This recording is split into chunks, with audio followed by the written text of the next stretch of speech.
welcome back to episode 117 of Talking Lead. I am left-handed, even though I'm right-handed.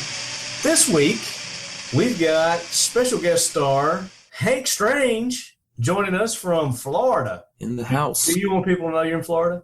Yeah. Okay, all right. You know why? Yeah. I'm one of the few people that's not ashamed of being from Florida. I'm not from Florida, but I live here. You're one of those people who went down there and retired, right? Yes, basically. Pretty much. So Hank Strange, he's been on our show before, and you guys are very familiar. Leadheads are very familiar with Hank Strange. His YouTube channel, sometimes called the Hank Strange Situation, which yes. You do all kinds of different gun-related fun stuff on your YouTube channel. Absolutely. Hank, what did you do with guns this week that was new and exciting? Every time I pull the trigger, it's exciting to me. So maybe not new, but it's exciting, right? Good. Yeah. Did you shoot any videos this week? Yes, I did shoot some videos this week, and pretty much we shoot a video once every couple of days. We're shooting some kind of video. I did a lot of behind-the-scenes stuff this week, actually, to be honest with you, just because I'm into guns, but the channel's about my lifestyle. One of the things I'm into is making videos. So sometimes we show people how that's your tagline, right? Lifestyles of the locked and loaded. The lifestyles. Yeah, you got to say it with a movie voice. Come on. Lifestyles of the locked and loaded. That's your movie voice? Is that not a good movie voice? In a world where there are not enough guns and not enough bullets. Not enough hands. Yeah. He can't carry it. Doesn't matter if you got the left hand, the right hand, the center hand, whatever it is. I don't know what you were talking about. With Joe. My nickname, Left Hand, with Charlie. Oh, Charlie. It wasn't Joe, right? It was Charlie. It was Charlie, yeah. Charlie asked me how I came up with the name Left Hand. And I said, well, every time somebody asks me that, I come up with a different story. And he just, on the spot, he came up with, he said, well, I figured it was probably due to the old spaghetti westerns. I can't remember which one it was he was talking about, but there was something, the Diablo or something, and there was a guy with the name Shall I read some left-handed facts? That'll be cool. Some left-handed facts? Yeah. Facts about left-handed, which you're not anyway, so I don't know if Which I'm not, so it doesn't even apply to me. But there's like a whole day dedicated to like people who are left-handed. It was a few weeks ago, last month. Oh, my goodness. Wow. It was like Left-Hand Day. I was like, yeah, we have too many. Do I qualify? Yeah, there's too many days. That's something I'm against. I'm against all the days. There's too many days. Yeah, the other day it was like Dog Day. It's Secretary Day. So all the like special days. Everybody's got to have a special day. That's what you're opposed to. Yeah, I'm tired of that. Well, it's just a scheme by the card making companies so they can sell more greeting cards. Yes. More Hallmark cards. We are always being manipulated. Yeah, that's how Valentine's Day got started. It was a scheme by Hallmark, the card making companies, greeting card companies, to sell more cards. Yeah, I'm totally against Valentine's Day. I'm against Valentine's Day. I'm against Lola's birthday. I'm for my birthday though. You're against love. I hope she doesn't listen to the show because I'm not going to edit that out. Yeah, thanks. You are in trouble, brother. No, we know that's not true. You love the Lola. Yeah, I do. Would not be able to do this without Lola Strange. Yeah. Fortunately, what's more important actually with Lola is that she loves me. Yeah, it doesn't really matter how much I love her. It matters more that she loves me. Otherwise, I would not be able to do this, man, because she actually knows how many shoes she's not been able to buy because of my me buying guns. So. So she gets, when you get guns, she gets shoes. Is that how that works? Yeah, that's how she wishes it worked. So speaking of guns, you and I have a very good friend in common, Chad Enos. The Chadmeister. The Chadmeister. Have you received this yet? My what? I can't. Are you showing me something? I am. I'm showing you something. It's a podcast, man. It is. Because I have no clue. I can't even see. All right, so what I'm holding up is the new Kel-Tec Sub 2000 Gen 2. Oh yes. I know you like that. I'm not even going to ask you if you like it. You know, I haven't even shot it yet. I did shoot it at SHOT Show, but I've not taken this one out yet. Oh, you haven't? Okay, but I know you are a sub 2000 guy. I'm a freak. Yeah, you have more than one sub 2000, right? I do. Yeah, exactly. I do. So tell me, how much do you? Obviously, you haven't shot that one, so you can't speak from the point of view of having pulled the trigger. Well, no, you have shot it. I have shot not this particular one, but I have shot the Gen 2. We did it at SHOT Show, and I absolutely loved it. Yeah, I thought it was great. And, you know, compared to the old one, as far as how it shoots, it seemed to be quieter. Also, okay. It seemed to have a more distinctive sound. It had a completely different sound, and I don't know if maybe that was because. Well, that could be it too, or it could be, you know, where we were shooting at, the range that we were shooting at might have had a different acoustic effect to it. But I'm going to take this out and see if it's the same as the other one. But It was really, really quiet, man. It was just like we called it poof. It sounded like a poof. It was poofty. Yeah. Well, the awesome thing is the barrel's threaded, you know, so you can put a suppressor on there. When I actually had a chance, before they announced it, I had a chance to manhandle, I guess that's a good way to put it, the prototype. And, I pretty much went in my pants, you know, when I handled the prototype. And because I think they really address, I'm not going to say all of the requests that we had as owners and the things we wanted from the Sub 2000, but I think they address most of them. But you know what I'm so glad they didn't do is I'm glad that they didn't make it a take apart, because they were going to make it a 2-piece to where instead of it just folding down and breaking down. Oh, okay. Like a takedown, you mean? They were going to make it basically you just screw it in half or something like that, or pop out the top and then you have 2 separate pieces. Yeah. And I was so against that. Man. Yeah. I like the whole way it is. Yeah. The whole appeal of this gun is that it just folds back, locks in place, and you can pop it in your backpack or underneath your seat or the back seat or whatever. And it's ready to go. And just with a click of the little trigger guard. Right. You know, I hear you playing with it in the background. So I don't have mine. Mine's actually in the house right now. Okay. I'm not in the house. I'm in my little cottage that Lola sends me to. I have been talking about it for the last, ever since SHOT Show, really. And it finally came in, and I've just been tickled to death with it. Well, I can't put it down. Is there something that you wish they would have put on it? Well, let's talk about what they've done to it real quick. Okay. So you mentioned they threaded the barrel, which was nice. They also put on an AR-style front post sight. Yeah. Adjustable. Yeah, adjustable. And it's metal. It's not that cheap plastic that they had. Right. Which is really nice. And it's both windage adjustable and elevation adjustable. Right.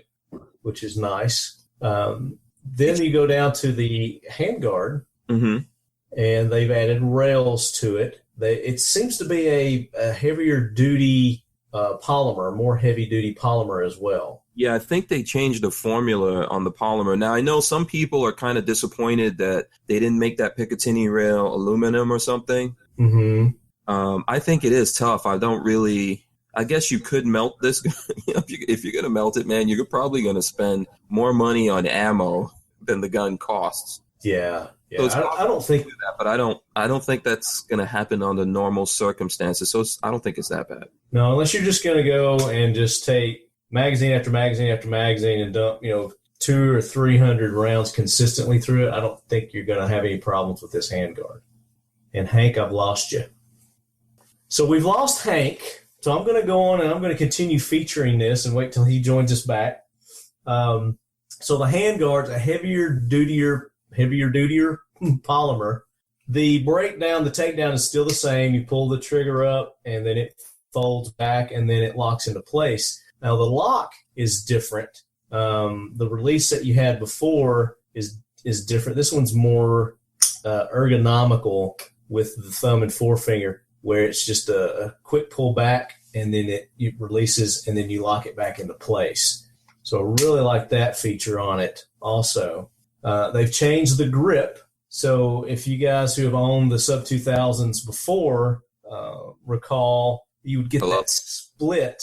Are you back with us? Are you back with us? Yeah. Oh, yeah. Okay.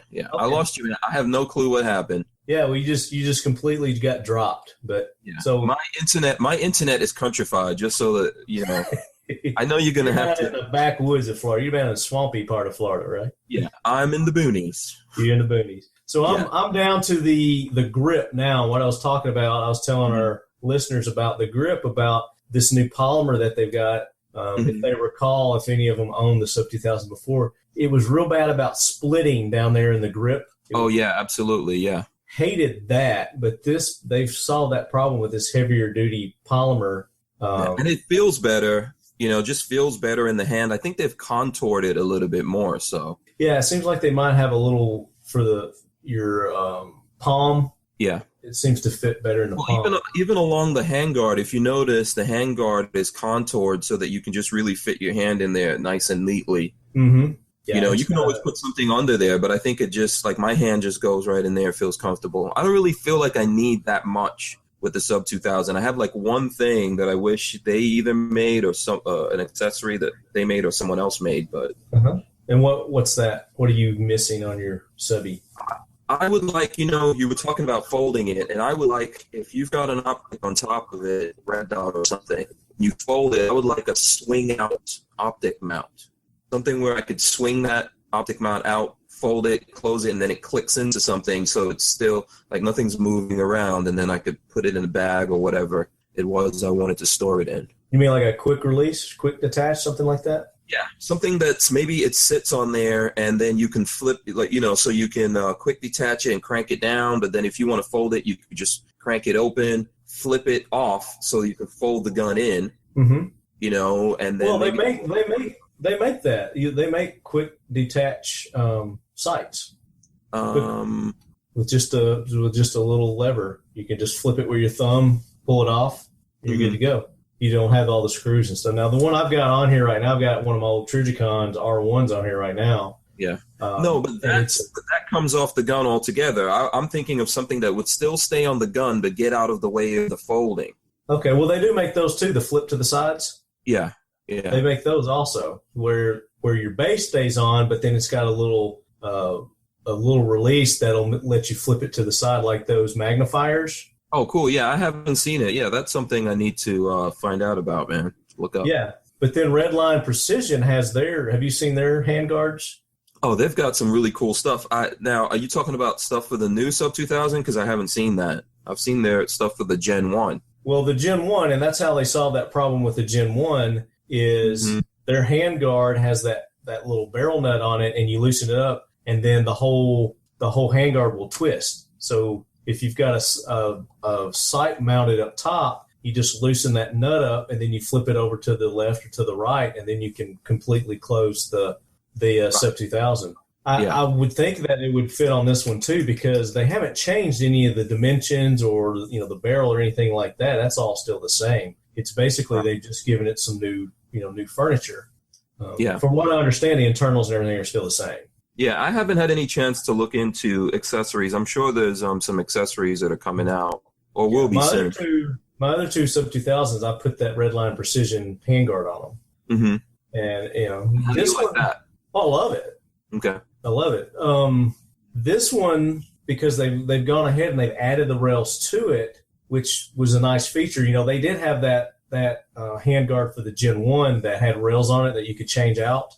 Mm-hmm. But again, you ran into that problem of folding it, because that top rail would get in the way. Well, the way they've designed this one, you just take your sight off and you can still fold it and that rail doesn't get in the way. Or you can add side rails because they've got the slots here to where you can put side rails on here if you want to. But it comes standard with an upper and a lower Picatinny rail. So you can put hand guards, you can put your sights. And then if you wanted to mount lights, then you could just get those Magpul little slots, rail slots. Yeah.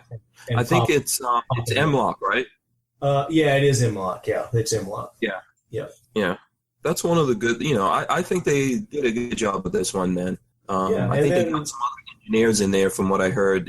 Usually the stuff is designed by Kellgren, and then there's some young guys, some young engineers in there that come up with their ideas, and I'm glad they're listening to those guys. Well, they listen to their audience, their buyers, their customers, and they put the adjustable buttstock, which is probably the biggest single most biggest improvement to this thing that I think they could have done is they made it an adjustable buttstock. Mm-hmm. Now you're looking at maybe an inch and a half length, but that's a lot.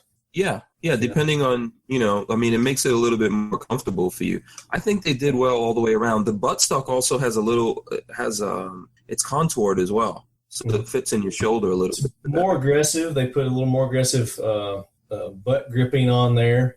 They changed the sling adapter slot. Instead of it being on top, it's now on the front side there. And then they also put a little hook. If you want to go single point sling, then you can just hook your single point right there and run a single point from it. Yeah. Or you could use that to hang it up with if you want to.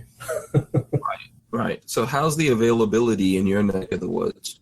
I have no idea. I haven't looked for them. They sent me this one, and I'm pleased as punch. So. You're like, I don't care about other people. Okay? Man, I got to be honest with you, and I need to do this. I need to get out. I haven't been to the gun stores in forever. Really? Okay. Yeah. I just did a gun store tour today. I used to go out, at least twice a month just to go do the circuit, see what all's out there, check prices, keep current on prices. I just haven't had time to do that lately, man. Yeah. But, I understand. That's my goal. I haven't had a chance to do it in a while. I did do it today. I went out to one of my favorite spots. Can I give a plug? Absolutely, yeah. Lawful Defense in Gainesville. It's one of my favorite places to go look at guns, buy guns. A lot of times I just go in there and look at guns and ask them a lot of questions, but they're cool with that. It's called Lawful Defense? Yeah, Lawful. It's two separate words, Lawful Defense. All right. So, Leadheads, if any of y'all are out in Gainesville, tell them Hank Strange sent you. Absolutely, yeah. People are always shocked when they see me in a store or at the range or something in Gainesville. Uh-huh. They're like, do you live in Florida? Yes. And they're shocked that I live in the Gainesville area. So the thing about you is you stay consistent with that mohawk and you're easy to spot. Yeah. Me, my hair, it might be 12 inches in a ponytail, for a while. You have the man bun going on, don't lie. And then I'll have a buzz cut, the next time somebody sees me. And, I might have a goatee, I might have a full beard, might be cleanly shaven, Have you ever thought about doing a consistent look, man? About who? About doing getting one look, and just sticking with that, or that would just bore you way too much. Absolutely. Variety is the spice of life, man. I have to switch it up, change it up. Okay. I like to keep people guessing, keep them on their toes.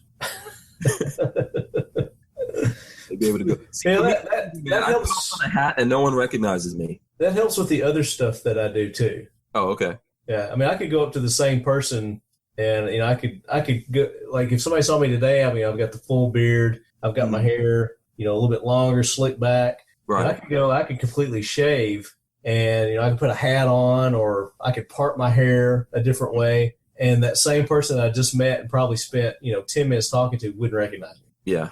Well, here's what I do to go incognito. I'm like Superman, except I put a hat on. So if I put on a baseball cap and there's no mohawk, no one recognizes me. There you go. That's your Clark Kent, right? Yeah. Even Lola doesn't know who. She's like, who the hell is that? Like, who's that guy?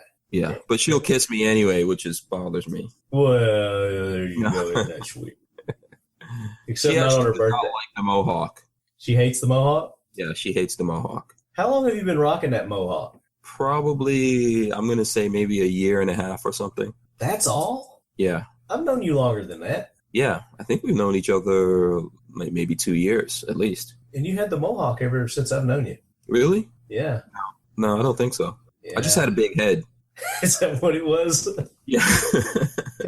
No, man. Ever since I've known you, is the mohawk. That's how I remembered you to begin with. Oh, really? Okay. Mm-hmm. No one can remember, Pat. The mohawk has somehow magically hypnotized people, because if you go look at the videos, you'll see me with a baldy. Oh, I've got to do that. I've got to go look at older videos. Yeah. You see, I did not always have the mohawk. I think I did I went to the first SHOT Show for 2014. So before I went to SHOT Show, I said, you know what? I'm going to grow a mohawk because I can't grow a beard. Oh, yeah? Is it like splotchy? Yeah. I'm beard intolerant or something like that. I'm not capable for some reason. Have you ever given it like a full like month or 2 month try? Yeah, man. I don't grow a lot of body hair for some reason. Well, I envy you. I hate body hair. Yeah. Personally. You know, that's what they say, right? The grass is always greener. I wish I could be all tactical, look like Costa or something, all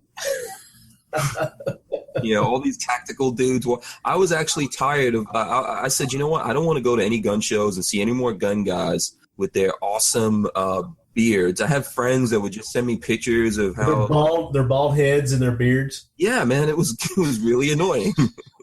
So I was like, you know what? That's what I liked about my long hair too. Is like nobody else had long hair, and I stood out, with the long hair. So that's another reason I'm growing it back. But I am going to donate it again. Yes, I remember you did that, and you tried to get me to donate the mohawk, which Lola would go for. Lola was like, right on. Yes, yeah, let's do it. Let's donate it. So, you know what? I figured I'm getting older. I don't know how much longer hair is going to still keep growing on my head. Well, that's what that's my outlook on it is I'm going to grow up for as long as I can until I can't, and then I'll just call it quits when that day comes. So even when it goes gray, you'll still keep going, right? You won't. Would you dye it? We'll have to see. Now, I'm in my mid 40s now, and I've still got a nice thick black head of hair. I've got some. I've got allegedly. You look at my beard, and I've got gray. On the front part of my beard. Mm-hmm. So it's going to hit my hair someday. It's coming. Yeah. But my dad didn't get gray hair probably until he was... Don't dye it, man. I think it's like... I'm never going to dye it. No, I will not dye my hair. That's what I'm saying now. Unless it's Halloween. I'll dye my hair for Halloween. Oh, okay.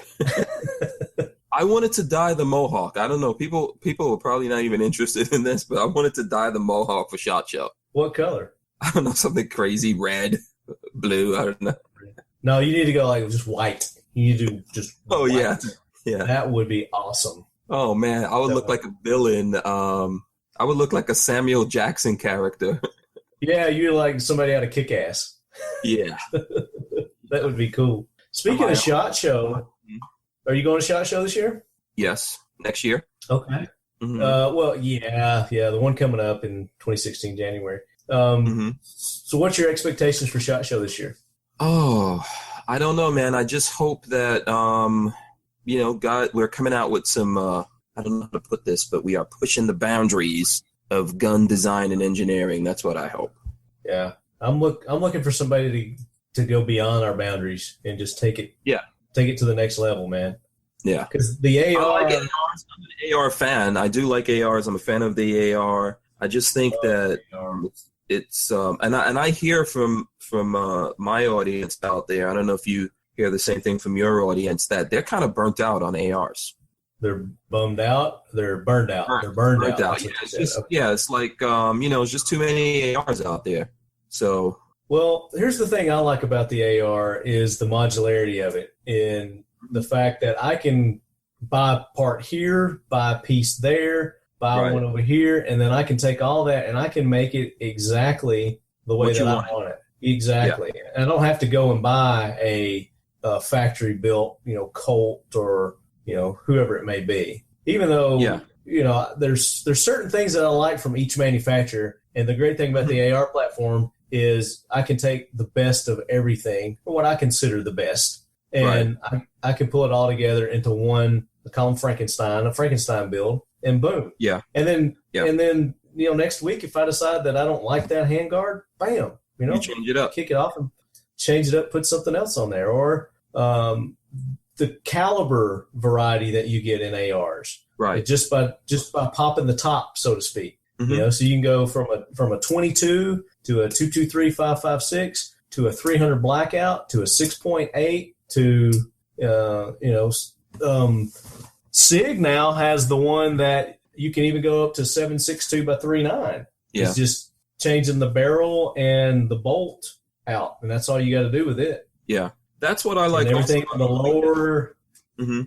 the lower, and everything else is compatible. So you just pop the top, change the bolt, change the barrel, and now you're shooting 7.62 by 3.9. Right. That's what I like about the AR. Also, we just built a AR pistol. And that's what I've got. That's what I'm playing around with while we're talking. And that's what I like. Turn your video back on. Turn your video back on. Let me see it. Okay, let's see. Put the video. We shall risk our connection so I can see gun porn. There you go. Can you see that? I don't know how my lighting situation is. Your lighting sucks. Hold on. Let's see here. I gotta find a light switch. There we go. All right, so walk me through your build here. Tell me all the parts and pieces you got. I like going in themes, so this is a Spikes Tactical themed build. Mookie! On this pistol, exactly. So the upper is all Spikes Tactical parts for the most part. I do have a Fail Zero bolt in there. Okay. So I've never run one, but I've heard about them. I wanted to try it out. I guess they've been out for a while, so. They have, yeah. Yeah, that's what's in the upper. And then the nickel boron Fail Zero? Yes. Okay. So, you don't have to lube it up or whatever. So that's, I'm going to see how that actually works. In theory, yeah. I was going to say in theory, yeah. Yeah, supposedly. So you got a Spikes Tactical handguard? Yeah, Spikes Tactical M-Lock handguard, very lightweight. Don't ask me what the name of it is right now because I will not remember that. Okay. But it's a very short barrel, man. I mean, I think I'm looking at probably. That's like a 7.5 inch. Yeah, it's about a 7.5 inch barrel, and it has. Now you've got a very aggressive muzzle brake on that. What is that muzzle brake? That's the Barking Spider from Spikes. Yeah, the Barking Spider. Yeah, which is supposed to help you when you go, when you have a short barrel like this. Mm-hmm. Helps mitigate the recoil. Yeah, the recoil and the creates back pressure and all that stuff, I guess. Yeah. Now yours is just a gas driven, right? It's not piston. Yeah. This is DI, direct impingement. Okay. Setup. So that's what's on there. What trigger you got? Now I have an Elftman Tactical. Yes, love them. Match grade. It is freaking awesome. Can't wait to actually get. I haven't shot this yet, so I'll probably do that tomorrow. You know what? Did you shoot? I have shot the Elftman triggers. Okay, I thought I gave you one of our rifles that had it in it, and you shot it one time. Did I? I think so. Yes, I think so. They make great triggers. Their triggers are also in the Bullpup. What is it? M17S from K&M Arms, which is a really sweet. But it's to me one of the best Bullpups out there. Yeah. Because of the trigger, it comes with an Elftman trigger in it. Nice. So it's an all metal bullpup, mostly aluminum and stuff like that. So yeah, so it's got an Elftman trigger in there. I also on this I've got. You ever heard of the Teal Blue Bravo PDQ? It's a lot of words. But no. Basically, what it is, it's a device here on the catch. So when you rack it, you can actually. You don't have to. I can rack it and with my finger push this up and it'll hold the bolt back. Okay, so it's a bolt catch. Yeah, it's a bolt catch, but it's on the right-hand side of the gun, so I can use my trigger finger to push it up and hold it or release it. Sorry for that really loud noise. Kind of like a BAD lever. Yeah, so I've got one of those built in there. The thing about that is you do have to cut your lower. So actually this particular lower, I got it cut by the guy who invented it, which was really cool. But anyone. So what do you mean you have to cut your lower? What do you mean by that? You have to mill in a slot across the lower for the device. Okay, so you're not actually taking any off the surface. You're just drilling a hole for it to fit. You're just drilling like a slot. There's a channel that you just measure, and you put a channel in there. To do it. So. But it functions basically like a BAD lever. Somewhat, yes. Except you don't have that thing hooking all the way wrapping around. Yeah, it's really neat. I mean, I don't know. I don't think you could see it on here, but no, I get the idea, and that's why you gotta mill it. That way, you don't have to go all the way around. You just go. So it's more integrated. With the bad lever, you don't have to do that, but then it kind of sticks out and gets in the way, and sometimes doesn't work properly. Something else that you could hang up on. Yeah, but this works great, and it's really low profile. I'm a fan of that. I think I would put that on. And what's the name of that again? Say that name again. It's from Teal Blue Bravo, and it's called the PDQ. Okay, awesome. So, what's your upper and lower? Are those both spikes also? Yeah, it's all spikes. My lower is actually the Spikes Jolly Roger because, see, I'm a pirate. I don't know if you know that, but I actually am a pirate. I'm a pirate by blood and practice. Like everybody wants to be a pirate, but I'm actually. And what justifies that? What do you? What justifies you being a pirate? I come from a long line of pirates. Okay. Yeah. Not Blackbeard because you can't grow a beard. Well, I mean, first of all, I'm from the Caribbean, but that's not what makes me a pirate. I mean, that's really where my blood. You do have that exotic Caribbean look to you. What? What, the mohawk? You do. No, just your features. You have. I don't look like I'm from the Caribbean. You don't look like you're from Ohio. Huh? You don't look like you're from Ohio. Well, I am. I am actually from the Caribbean, and there's a long tradition of piracy. Of piracy in the Strange family. Yes, amongst my people. So, like I said, man, blood and practice. Now, is your logo, is that the family heirloom pirate flag logo? No. No. Okay. But but we're all pretty much pirates, trust me. I got you. Well, that's a nice looking build you got there, man. I like that. Man, I'm really happy with it. I've got a bunch of Magpul furniture stuff on there too. Yeah. So I need to get with Mookie and see if I can't get some Spike stuff because they're one of my original loves. That's what really got me into ARs was Spike's Tactical. Yeah, I'll tell you right now, man. I mean, you've probably hear this kind of stuff all the time. I talk to people about companies that make ARs all the time. And there's some good companies out there. You always hear good stuff about them. And some companies you hear bad things about. Spikes, I've never heard anything. I've never experienced anything bad, never heard anything bad from people, So I'm not saying they're 100%, but they're pretty close. Only bad thing I ever heard about them was they were in such high demand at one point that they couldn't keep up with the demand and getting an order for. And it may still be that way now. It's just it takes time. You got to have patience. Yeah. They just came out with a new, I think we were talking about that off air, but they just came out with a new rifle. Oh, yeah? Yeah. It's called the Crusader. Oh, yeah. Which is perfect for a pirate. Awesome, yeah. It's actually Mookie's idea. Yeah, it's really cool. So tell us about the Crusader that Spikes has come out with, because this is really cool. Yeah, very nice. It's I think Mookie, the way he explains it is he wanted to create an AR rifle that seemed like a top-of-the-line rifle but wasn't very expensive. Mm-hmm. So they've got some really cool Spikes tactical parts in there. We have a video where we showed them putting it together. And then he also, I guess his mission plan here with this rifle was to make a rifle that the jihadists would not want to pick up, or if they picked it up, they would get struck down with lightning. Or So tell us what he did. So what he did was they had inscribed on this rifle is Psalm 144:1. Blessed be the Lord, my rock, who trains my hands for war, my fingers for battle. So that's like holy water is to a vampire, is that saying is to a jihadist. So they would just, if they try to pick that up in battle, they would just burst into flames. Yeah, supposedly.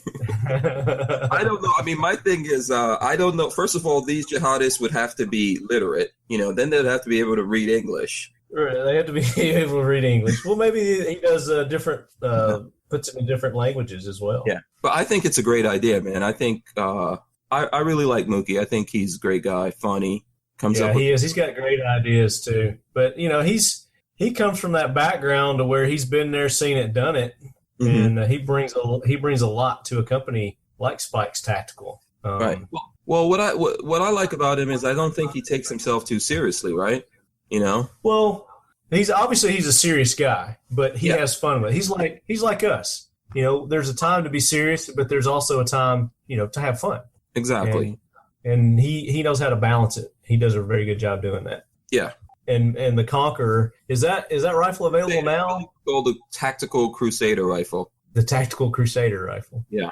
Okay. Check it out. I think it's a great looking rifle. It's it's got a shorter barrel. I think it's like 14.5 or something, and then they have the muzzle pinned on there. Right.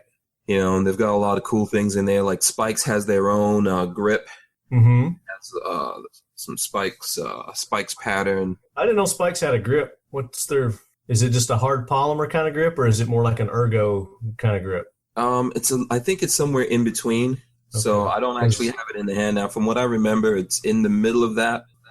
Yeah. It's not the super hard or not the one of those super soft ones either. Ergo grips are my favorite. I love ergo grips. Okay. Yeah. So I like the grip to be squishy. I don't know about you. I don't like those real hard plastic. No, I hate them. That's why I go with Ergo, because they're kind of squishy. Yeah. I said they're real soft for my manly hands. Yeah. I'm with you, man. I'm with you. I want to pamper my hands. Yeah. So, yeah, I think it's I don't have one with me. I did handle it and everything. I've never shot one. It looks great. Yeah. I would love to get They can go to Spike's website and check that out then. Yeah, we did go to the factory, and we have some video of them making it, and we show some behind-the-scenes stuff, some of the cool vehicles they have over there at Spike's. Like, they have a Gurkha. Oh, yeah? It is, yeah. It's like a huge MRAP type deal, armored vehicle. I know Mookie was posting some pictures of the owner's personal vehicle collection. He has some really nice stuff. Oh, man, he's got some awesome toys. He's got, like, police chase boats. Oh, my gosh. One of the most awesome sandrails I've ever seen in my life. Wow. Yeah, they've got some cool vehicles over there at Spike's. Now, they're in Florida, too, aren't they? Yeah, they're in Apopka. Okay, yeah. So you're down there in hotbed of Kel-Tec and Spike's, and who else is down there? Oh, man, there are a lot of companies. Now you put me on the spot. I'm not going to remember anything, but there are a lot of gun companies here. I think Adams Arms is here. Yeah. Or companies that make accessories and all that kind of stuff. They're even, I can't remember the name of it. There's a place in Gainesville that makes the armor plating, body armor, and things like that. You know, there's a lot of those. Yeah. I'm not good with names in case you That's don't know. That's not where AR-500 is it? No. It's AR-500 armor? Okay. No, it's a different company. The people that make the Dragon armor? Is that where they're out of? No, not them either. I saw it. Skin. I saw it today. Let me see if I took a picture on my phone, then I'll have something on there. I did see them today. But I guess, yeah, there are. I think there should be more companies in Florida. But, okay, what this thing says is DK, but I can't. That doesn't tell me what the name of the company is. What's it called? It's DK. So I could probably look that up right now. It might be DKX Body Armor. Let me see. No. There's like too many companies, man. There's a lot of them out there, definitely. Yeah, there's a lot of companies to remember out there. But yes, Florida does have some cool gun companies here. So yeah, no doubt. Yeah. All right, so let's get into our Jackwagon of the week. Gunny, introduce us. Hoorah, Semper Fi, do or die, hold 'em high at 8th and I. It is time for the talking lead Jackwagon of the week, so brace yourself, baby. All right, guys, so this week I made a post on Facebook earlier in the week, and today's Wednesday, just to give you guys a reference point, kind of midweek when we're recording this. It's September the 2nd. There was a news article about, was it the Coalition for Gun Control? What group was that? Coalition to Stop Gun Violence. Mm-hmm. So what these guys are doing is they're causing a lot of trouble, and they're putting a lot of people's lives at risk is what they're doing. Mm-hmm. They're doing what's called swatting. You know what swatting is, Hank? No. SWATTING. Oh, is that basically what call up the cops on you? Okay. For no reason, people will call cops out, on somebody. So what they're doing is they're encouraging their followers, their boneheaded followers, that if they see somebody out in public carrying, if it's illegal to openly carry, or if they even see them conceal carrying and they notice that they've got the gun, they're encouraging them to call the police and tell the police that they feel like their lives are in danger, no matter what the situation is. Mm-hmm. Just to get the cops out there and to harass and aggravate law-abiding citizens. Okay. So, very stupid. Very stupid. Like I said, the way that police officers are nowadays, they're on edge enough. There's been at least 4 more police killings, or 3 more, that I've heard about this week. Okay. Just where people are going up and they're just executing police officers I'm not going to say at random, but there's one guy was at a gas station, filling up his car, and some dude came up and shot him like 15 times. Right. I think everybody's heard about that. There's one in Texas, I believe. Mm-hmm. But what they're doing, they're saying, if you see someone carrying a firearm in public, and this is a quote, openly or concealed, and have any doubts about their intent, which, how are they going to know what their intent is? So, of course, they're going to have doubts. Call 911 immediately and ask police to come to the scene. The group the group wrote on its widely followed Facebook page, "Never put your safety or the safety of your loved ones at the mercy of weak gun laws that arm individuals in public with little or no criminal or mental health screening." Mm-hmm. That's bullshit. That is what that is. Yeah, 100% cojones grade bullshit. Exactly. So what needs to happen is that if these people are doing this, they're actually doing this, then they should be arrested for, I don't know what it's called, I'm not an attorney, but basically false alarm. Yeah, it's like shouting fire in a movie theater. Right, putting other people's lives in danger, but at the same time, you're tying up our public officials for duties that they need to be doing elsewhere that are serious, serious matters. By them going to a law-abiding citizen because you called the police just because you saw a gun, they might miss a call or be late to a call that actually saves someone's life from a traffic accident or at a fire or, God forbid, at a real situation that's involving a firearm. Exactly. Yeah, I agree with you on that. I think this also goes back to a theory that I have that everything is a weapon. I really think that everything is a weapon. So when we're trying to do something about weapons, it's kind of crazy because everything is a weapon. And these guys are using this as a weapon, there are people using this as a weapon, and people are I think people have already been hurt. People are going to continue to be hurt.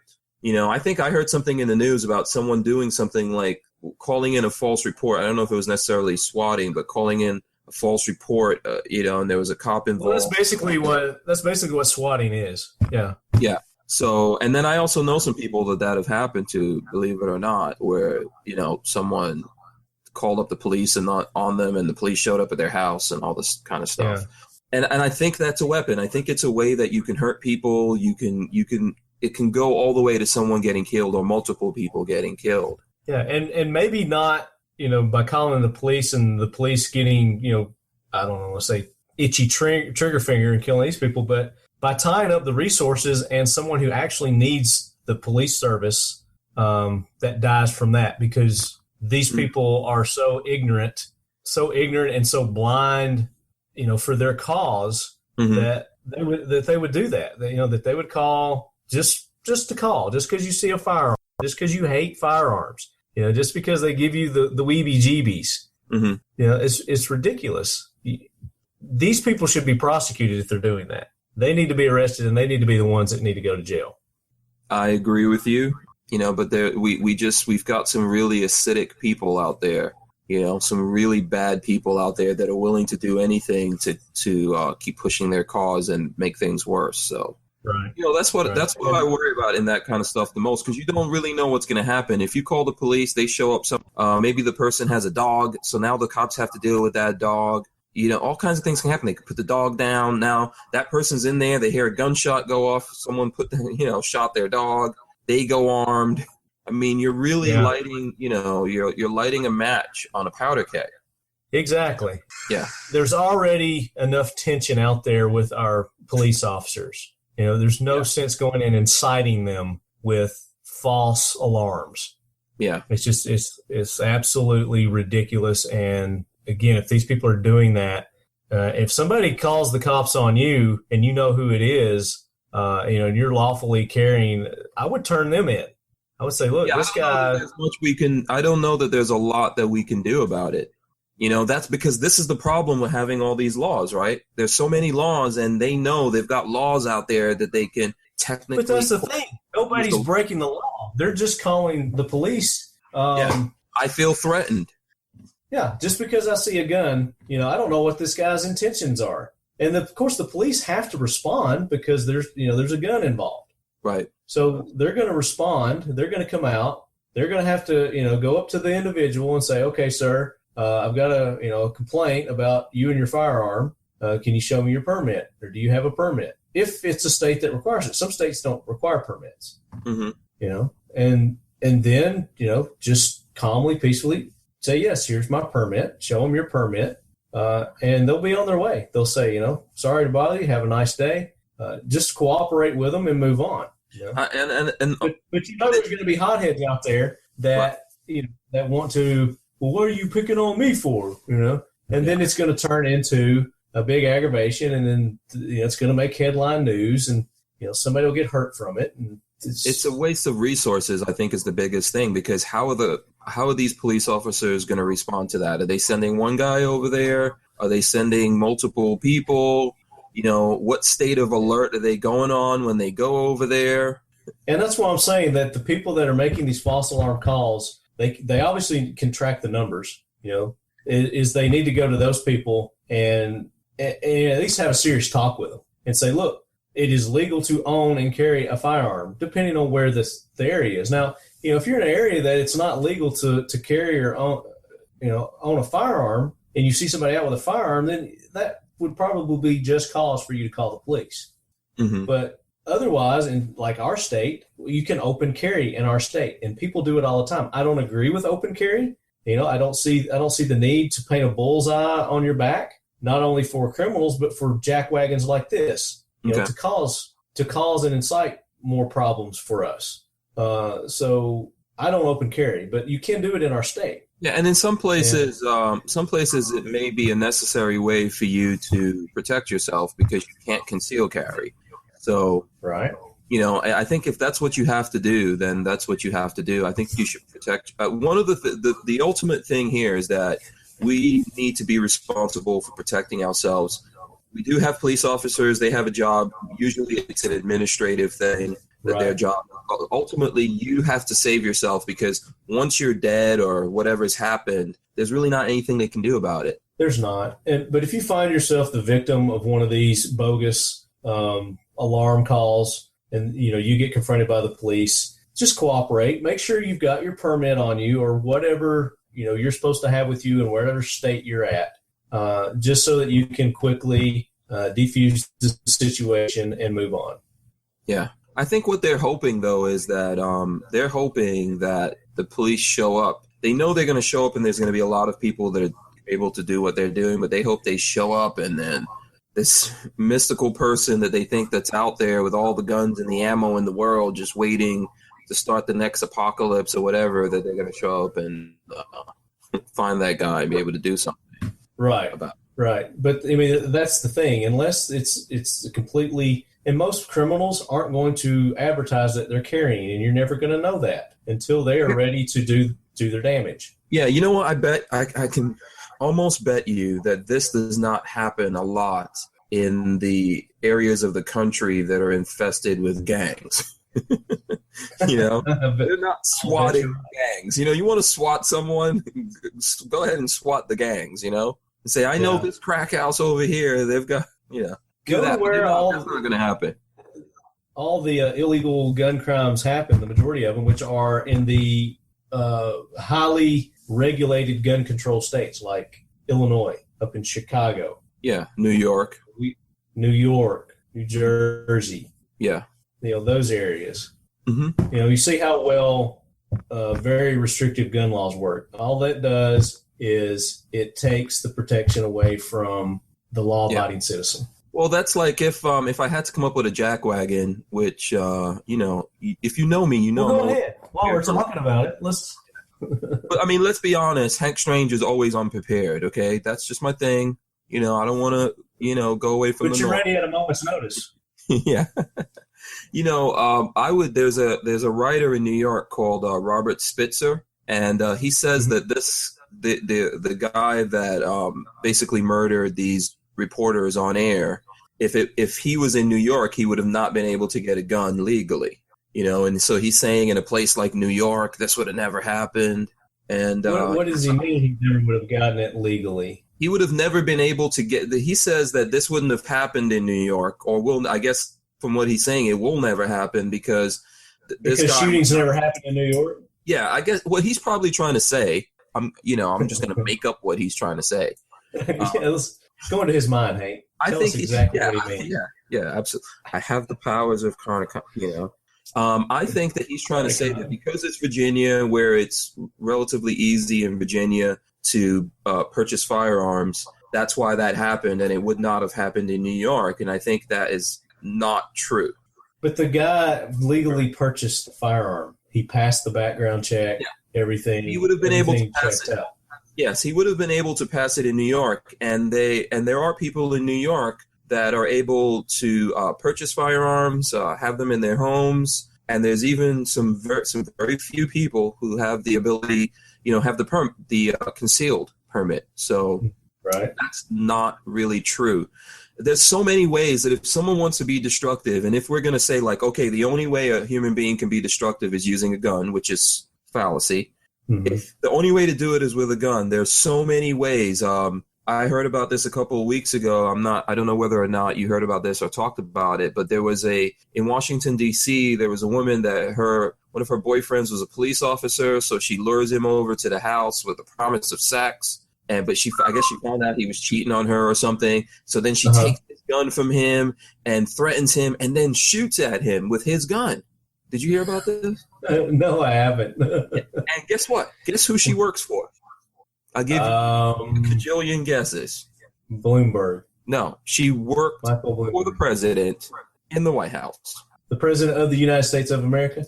Yes, of these Barack United Obama? States of the Americas. Yeah, she worked for the White House. She worked for the. I guess they've been trying to bury that story then, huh? Yeah, it was a young black woman, because I don't believe in saying African American. I think that's nonsense. But it was a young black woman, and because she's not from Africa. Yeah, exactly. If she was actually born in Africa and came over here, then she could be African. Lola was born in Africa and doesn't consider herself African American either. She just considers herself American or African descent. Directly. Obviously, she could have dual citizenship if she wanted. Yeah, she could actually. So could I. Okay. Yeah, because you're Caribbean. Yeah, you're like Billy Ocean's your uncle, right? But my only I do have dual citizenship right now, and I'm an American citizen, and then I'm a citizen of the Pirate Nation. There you go. The Pirate Nation. I want to be a citizen of the Pirate Nation. It's easy. Don't worry about it. I like all things pirate. I've only got one good eye too. I really need to wear a patch over this one because I can't even see out of it. Oh, really? So you should, you should be wearing an eye patch, man. What's wrong with you? I qualify.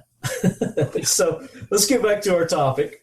So that's our Jackwagon. I think we were going somewhere else with that, but I lost track where we were headed. Well, what I was trying to say is that, you can get guns in lots of different ways. And if you want to be destructive, you can be destructive in lots of different ways. So a criminal is going to, whether it's a firearm, it's a bat, it's a knife, it's a gasoline can, a Molotov cocktail, whatever it may be, their vehicle. Yeah. If they want to kill, terrorize, do harm to somebody, they will find a way to do it that's beyond the law. It's not going to be lawful because that's why they're criminals. Yeah. No, you know what I was going to say, man? I think even you might not believe this, but I think even the whole mental illness thing is, I don't know how to put it. Is it a boondoggle? It's nonsense. And the reason why I say that, I'm not saying that there aren't people that very clearly have mental problems, but every single human being is a potential mental problem. So we're going to get into a Minority Report type of situation very easily here, where they're going to make you crazy, give you that thing. If you take anybody, any one individual throughout their entire lifetime, there's probably been at least one instance or one time in their life that, clinically speaking, they could have been classified as, what's the word? Insane. They could be classified as not mentally well. Yeah. Well, what's the definition of that? Who creates the definition? So I think even that is something that we can get so lost in, and I don't want to do it because I think what will eventually happen is they'll start predicting who's going to go crazy and do something. And so a person who hasn't done anything, they're going to go, yeah, you can't have a gun because all this data that we have from going through your Facebook and your Twitter and everything tells us you might do something. So you're on a path for a rampage. Yeah. You've got to go. You got to do what Hillary Clinton says. You got to take a time out. You gotta go sit in the corner and you gotta take a time out. Running for president, that's a timeout I want right there. Yeah, I want her to just completely be timed out from that. Yeah, I want a timeout from all Clintons. But that gets us into our fact to fight the myth. We're kind of leading into that as well. So Zeke, introduce our fact to fight the myth. SDI is proud to present the Talking Lead Facts to Fight the Myths. All right, so, we're talking about the mental health issues here and politics and things like that. And we've probably used this fact to fight the myth before, but I want to bring it up again, is the idea of the universal background check is going to be able to catch these mentally ill people, more readily catch criminals. Even Obama admitted in one of his speeches here recently that over 2 million people, I guess in the past year, have been prevented from making illegal purchases from the system that we've got in place. Yeah. Over 2 million people. That's quite a bit. So what's he saying? That they've prevented 2 million deaths or 20 million deaths or whatever? I mean, that's just, what are you talking about, Yeah, well, that's just a stat that he threw out in one of his speeches is, 2 million illegal purchases were prevented. Okay, that sounds to me like a win-win. Sounds like the background checks are probably working pretty good. So you hear this term universal background check. All that means is they're not doing any more in-depth background checking of individuals. They're not going one step further, which I don't know what they can really do to go any further. Mm-hmm. All that is, and we talked about this on the show a few shows back, about the gun show loophole. What is this gun show loophole? They just say loophole. They never say what it is. So what they want go ahead. What they're trying to get is they're trying to do away with, as it stands right now, if I wanted to sell a gun I'm in Tennessee, state of Tennessee, to another Tennessean, mm-hmm. then I can do that without having to run a background check. Now, I run the risk of, if this gun is registered to me and I sell it to a criminal and that guy uses it in a crime, then that can come back to me. So guns are registered there? Yeah, you have to register guns. Yeah, all guns have serial numbers on them. Oh, okay, but there's not an actual registration process and all that in Tennessee. No, it's just when you go to buy the gun, it's registered in your name.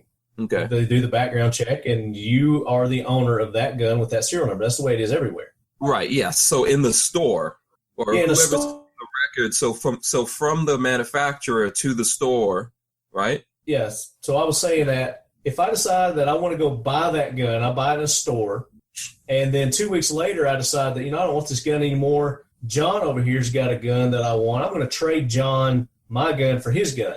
Mm-hmm. Well, at that point, background checks you don't have to do that now. It's not a law. It's not required.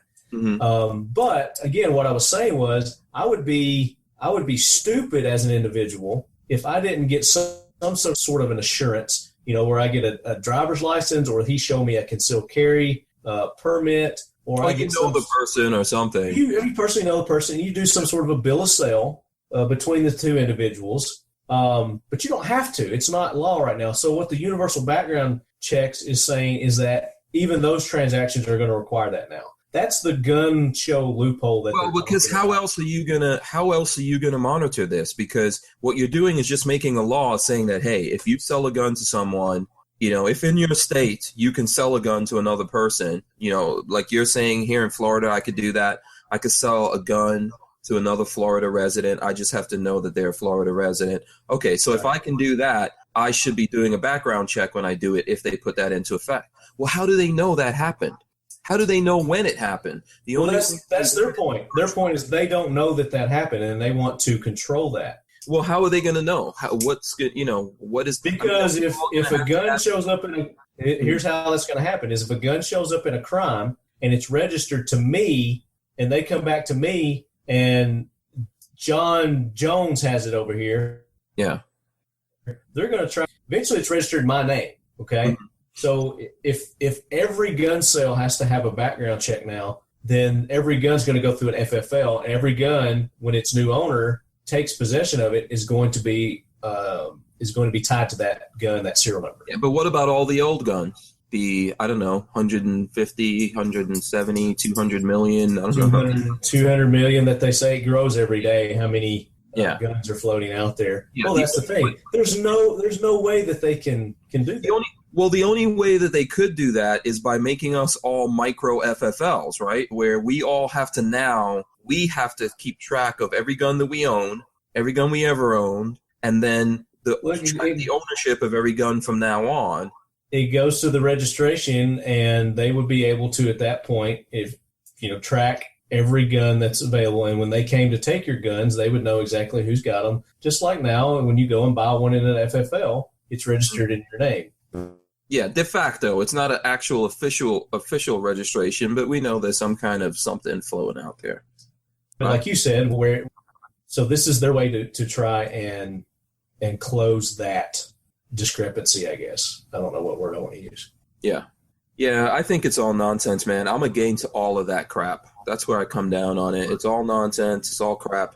If anything, we should all have guns. So that's the thing. It's not going to save. A gun does not save you. Just like a gun on its own doesn't kill a person. So a gun on its own cannot save you. If the gun is in the safe and someone breaks in your house, that gun's not going to go, oh, let me jump out here and go save my master. It's not going to undo the combo and jump out and load itself.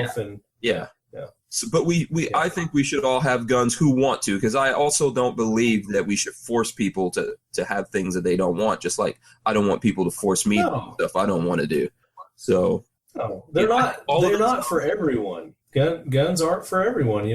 Everyone is of a different maturity level, different comfortability level. And just because you're not comfortable with it doesn't mean that because I am very responsible, and I teach, preach, and promote responsible gun ownership, then that doesn't give you the right to try to take that away from me. Whereas it doesn't give me the right to try to push my ownership on you that you should be owning a gun. If you're not of the mindset of owning and using a gun and all the responsibilities that come with that, then don't do it. Yeah. You shouldn't do it.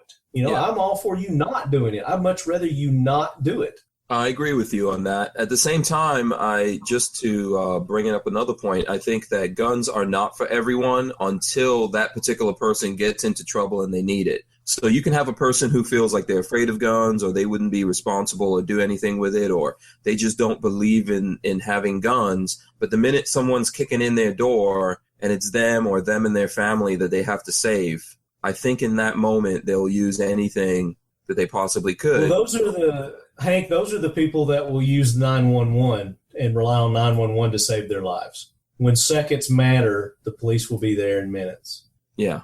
Unfortunately, that's the mindset of these people. But there are other ways for them to defend themselves if they're not comfortable with a gun. There's other means that they can seek out, to help them do that, and they can still defend themselves, in a successful manner. Agreed. I agree with that.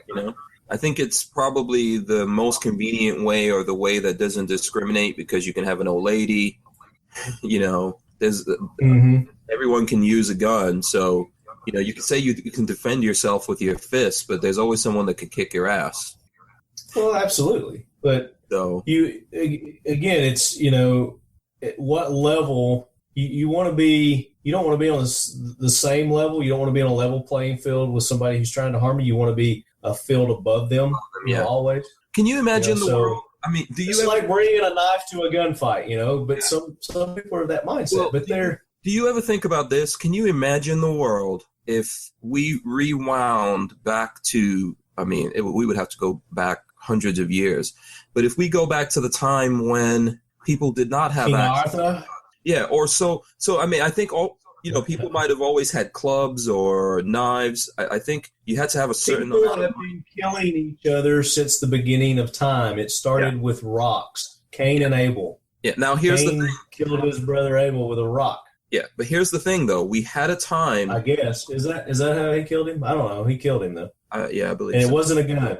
Right, but we had a time where you had to be very wealthy to have certain things. So first of all, to have armor, only certain people had the armor, and then only certain people were able to afford certain weapons. So we're talking about, swords and even bows and arrows to a certain level. That was some kind of wealth that you had to have that. So you had very few people that had these things and can go around just bullying everyone else. And we have that to some extent in our society today. We have a government where they can have all the bodyguards and the police and the Secret Service and everything that protects them. They can have planes and rockets and all kinds of stuff. Healthcare. They can have healthcare. However, we do have a little bit. We have, I think that firearms specifically is one of those things where you have this little bit of ability to defend yourself. I don't think that it's everything. When people say, "Oh, so dude, would you want a tank or a fighter jet?" You know what I'd say? Hell yeah. Yeah, I would too. Yeah, and I think that we should be legally allowed to own tanks and fighter jets and all that stuff. Yeah. But again, there's ways and means that can be put in place for somebody to qualify for that. Yeah, I think ultimately it's a question of security. So now, do I think everybody should have a nuclear weapon? No. A nuclear bomb? No. I don't think anybody should have one of those. I don't think even the government should have one of those. If I could afford one, I'd buy one. A nuclear bomb? Yeah. I'll buy some rockets, whatever. Listen, I remember seeing John Kerry talking about Iran, and we've got to let them have nuclear weapons. They want to defend themselves. If we don't do something, make some kind of deal with them, they're going to do it anyway because they have to defend themselves. And it cracks me up because that's the same thing for us. They have to defend themselves. Yeah, we have to defend ourselves also. So my thing is the reality of the world that we live in. All that stuff already exists. And there's a whole bunch of people who can point it at us. So, yes, do I think it's a terrible thing? Sure. But, it exists in the world. And just as much as it brings bad things into the world, it brings good things into the world, So we just have to live with it. And if I could afford to be the guy who had his, finger on the button or whatever, yeah, I want to be that guy too. That's why Iran wants to be that guy. That's why, No, Iran wants to be that guy is so they can blow up Israel. Mm-hmm. They've plainly stated that's what they're going to do when they get their nuclear bombs is they're going to attack Israel. Well, that's why. So that's the thing. Once the genie is out of the bottle, then we all should have it. But it just comes down to what can you afford to have. So most of us. I agree with what you're saying, and that's the way it has been historically. It's been the elite people have always had the higher quality, had more firepower. Yeah. More protection. They've got soldiers and everyone that defends them. What do we have? Right. Because you see, one day all of this can turn on us. Like right now, we're living in a world where people want to be free to follow whatever sexual beliefs they have and all of that. And I believe in that. I'm all for that. But what happens when we live in the world where someone goes, well, you're straight and you can't be straight anymore because everyone has to be this, What happens that day? What do I do? How do I defend myself against that? The same way that they defended themselves. Exactly. What happens the day when someone says, "Well, you can't anymore." There's strength in numbers, and you have to have enough people, to be able to back a certain belief in order for it to have any legitimacy. Yeah. You have to be able to fight for everything that you want. That's just the reality. And that's the key. You have to be willing to fight for what you want. Yeah. Yeah, everything that it takes. It comes with a responsibility. With great power comes great responsibility. Sorry, Stanley. Yeah, it's cliche. It's true. That was our fact to fight the myth. SDI's 32 semester credit hour certificate program in gunsmithing and 60 credit hour Associate of Science and Firearms Technology degree program can work hand in hand and are the most complete training programs of their kind. SDI strives to give you the best quantity and quality of professional gunsmithing information and tools. These programs are perfect for students interested in careers in the firearms industry or for those who are interested in owning their own gunsmithing business. Our programs are delivered via distance learning, which allows our students to maintain full-time jobs, families, military service, and more while working towards their degree or certificate. The Sonoran Desert Institute mission is adding value to our students' lives by providing innovative, relevant, and applicable workplace-driven education through distance-delivered instructions. Visit them at sdi.edu.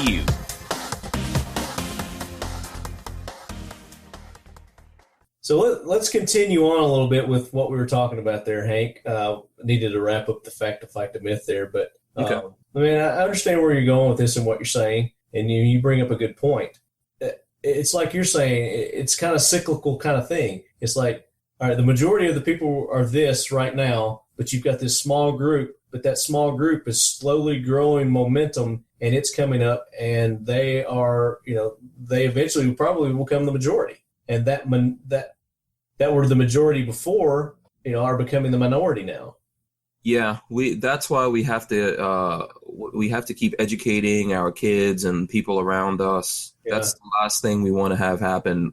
We don't want to be in such a bad minority that we get stamped out altogether. So it's like that movie, Idiocracy. Have you seen that? Yes, one of my favorite movies. I watch it at least once a year to remind me. So I mean, that's as ludicrous as it seems. That's exactly what happens in this situation, is that people of a like mind get overtaken by other people, and the way of thinking changes. Unless you teach, preach, live, breathe, drink your beliefs and pass it on, then it's eventually going to die, and it's going to change, and it's going to move to something else. The way they take over the world, progressivism, basically believes that they don't have to do it all today. They can do it over time. They can do it in 10, 20, 50 years, 100 years. They can change everything. And it's, there's something to that.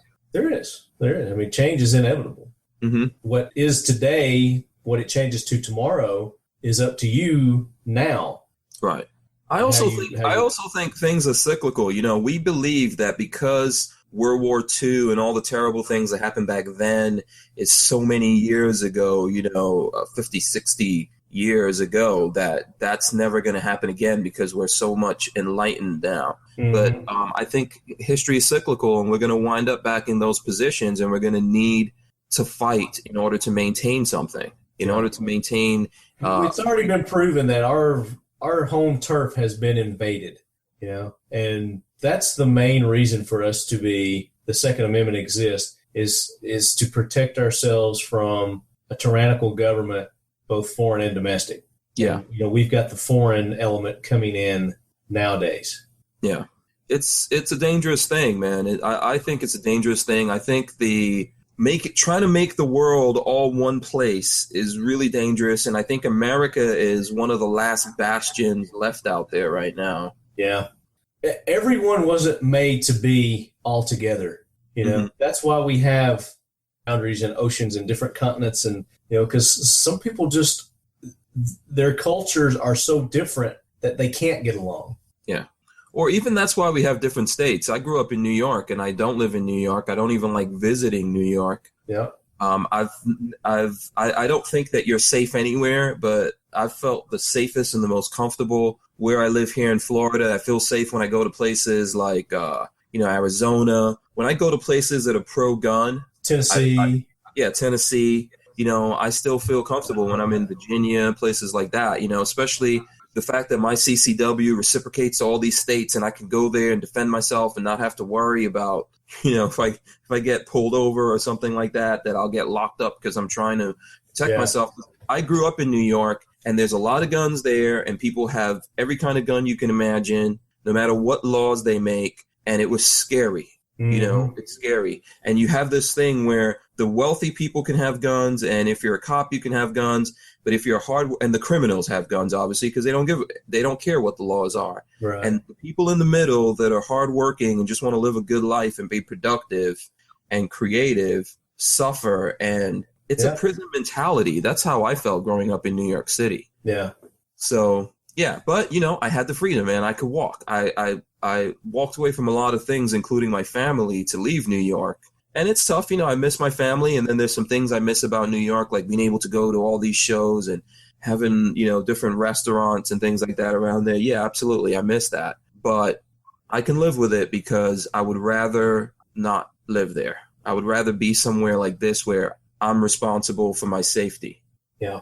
All right, guys. So last week I didn't have a trivia question, but I did have one the week before last with Kel-Tec Chad. And I announced the winner on last week's show, but I still haven't heard from the winner. So I'm going to give the winner, and I'm not going to say who your name is, because if you haven't listened to last week's show, you're going to have to go back and listen to last week's show to see if you're the winner or not, to contact me. So you get one more week to claim the Kel-Tec swag package from Chad.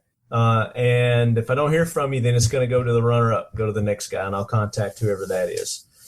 But this week's question is going to be related to one of Hank Strange's video on the Full 30. And tell us what Full 30 is, Hank. I don't think my listeners, I'm sure a lot of them are, but fill us in on what Full 30 is. Full 30 is a media platform specifically for gun people.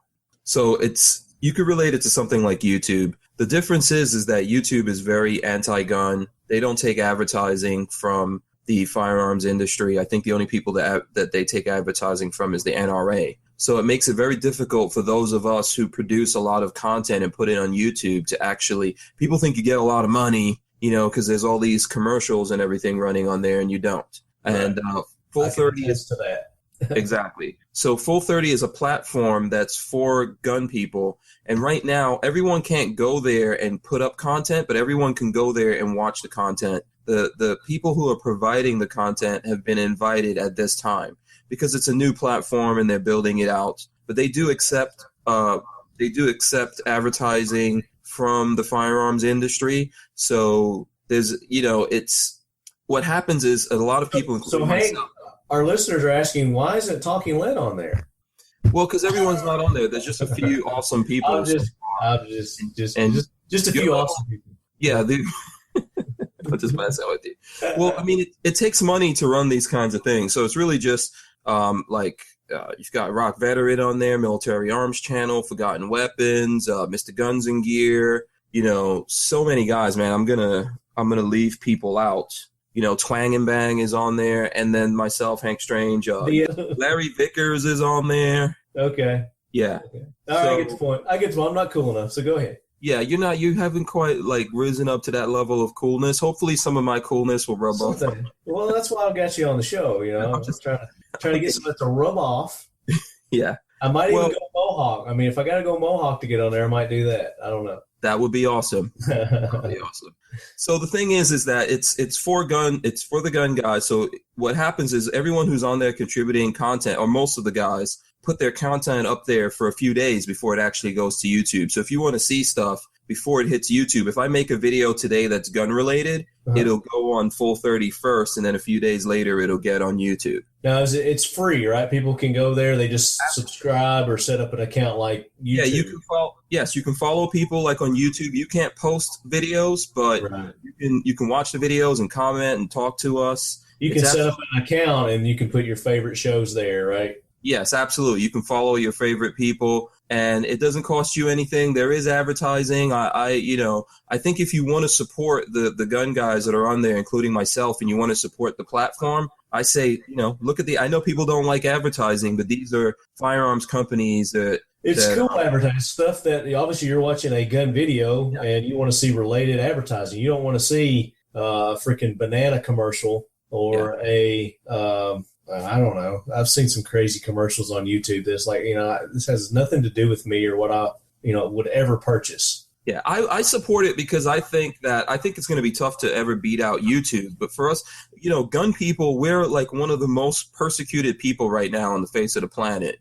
Well, you know what? It's great that they're providing a platform like this, because what we can do as a gun community is, we can say, "Fuck you, YouTube. You're not getting any of my content anymore. I'm taking all my stuff, and it's going to be posted over here at Full 30 now. So, good luck with getting our demographic back." Right. Or if they decide, which is more likely to happen, one day they're going to come along and go, you know what? You guys can't post this stuff here anymore. Yeah. So that will also be terrible. I don't think that we'll completely move away from YouTube or whatever, just because there's so many other things that are on YouTube. But yes, I know they're very a lot of these people are very anti-gun, and I think they just don't do it right now because freedom of speech. They don't want to mess with that. But if they get some laws, like some of the stuff that we've seen floating around out there, it's going to give them the impetus to go, we're not going to let you put that content here anymore. Or you'll have to make it where people have to pay to see that content. And that's fine. If YouTube wants to do that, it's a privately owned company. And if that's the way they feel, then they should be able to do that. This is America. It's a free country. And if they don't want that on their channel, they shouldn't allow it. But that allow somebody else to create something like Full 30 to where people who want that content can go there instead. Yeah. That's the beauty of free enterprise, man. Anyone can go out there and create these things. Where there's a need, where there's a demand. Yeah, fill it. Exactly. Necessity is the mother of invention. So that's why I support it. It's actually, one of the backers, one of the people behind Full 30 is Mac from Military Arms Channel, also known as Tim Harmson. Yeah.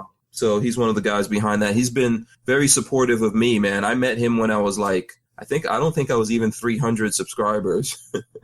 No, he's been very supportive of Talking Lead also. Yeah, he's an awesome guy. He's a great guy.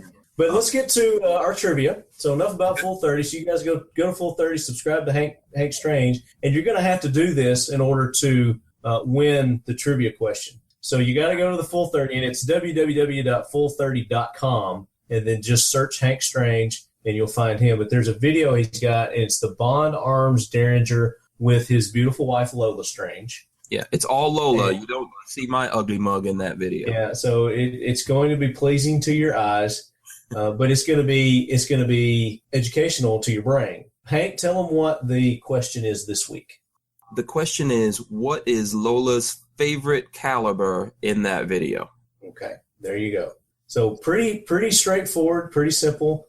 In addition, Leadheads, like you have to do with all the other trivia questions, you also have to go to Hank Strange's Facebook page, and you have to like his Facebook page as well. But you have to subscribe to his channel on Full 30, and you can keep up with the subscriptions, right? So you know who subscribes to your channel? Absolutely, yeah. Okay, so we can verify whether you've subscribed or not. And the winner is going to get a very cool Hank Strange swag bag that the beautiful Lola Strange will put together. It will be a variety of Hank Strange-related items and some of their sponsor-related items, right? Yeah, absolutely. Lola will put something together. Anyone who follows the Hank Strange situation knows that Lola is in charge of all that. Yeah, she's the boss. We know that. Yeah.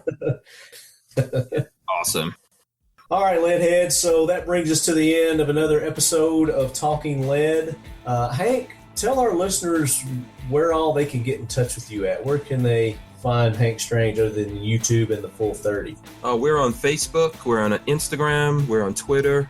All your favorite things, all under Hank Strange. Hank Strange. Someone else pretending to be Hank Strange, tell them, get off there. Tell them the pirate will come take their booty. Yeah. So have you got any cool events that are coming up that you're going to be attending? Not that I could think of right now. I'm always running around doing stuff and have all kinds of different fires in the works and make videos and stuff. So just stay tuned. Any cool videos that you can talk about that you're working on? Well, we're working on that Spike's Tactical, my pistol build. So look out for that. That's what's coming up pretty soon. Spike's Tactical pistol build. And anyone who's interested in the new Spike's Tactical Crusader, we did a cool video behind the scenes at the factory showing them putting that together. All right, cool. So make sure you guys check out Hank Strange and be sure to get in on that trivia question. I want to mention this group of people, and I forgot to mention this last show, that I met up in Kentucky when I was at the 3-gun competition, and it's the Mission 22 organization. And what these guys do is, I don't know if you guys are aware of this, but every day, this is an average, 22 veterans commit suicide. And this organization has been organized to help to obviously eliminate that number. But these guys were former military guys. It's Mike Keisel. I'm going to say their names wrong. Mike Keisel, Magnus Johnson, Tom Spooner. But it's a collaboration between Elder Heart, that's the main organization. It's a veteran nonprofit organization and global advertising agency. And these guys were Delta Force, Special Forces operators. But because of their personal battles with PTSD and TBI, they have made it their mission to raise awareness, enlist support, and end veteran suicide in America. So go to Mission 22, and it's just www.mission22.com, and check into that and see if that's an organization that you guys can get behind. I know Talking Lead is behind it 100% now, and I'm working on getting those guys on the show, so that's going to be that'd be a treat to have them on. Hank, thanks for being on, buddy. Appreciate it. Now, we talked about you coming back. You think you might be able to make it back next week? Yeah, man. You want me back? Hell's yeah, man! I got to get that cool factor. Punishment, man. If you want the punishment, I will come back and dole it out to you. Absolutely, man. It's been a blast today. I appreciate it. I've not had this much fun in a while. I always enjoy talking and hanging out with you, man. You're a good guy. Well, at least somebody thinks that. I've got you fooled. Yeah, you're my buddy. You're my buddy. And a big thanks to our sponsors at ICE Training, icetraining.us. ICE stands for Integrity, Consistency, and Efficiency, the hallmarks of the programs, courses, and services provided by the company.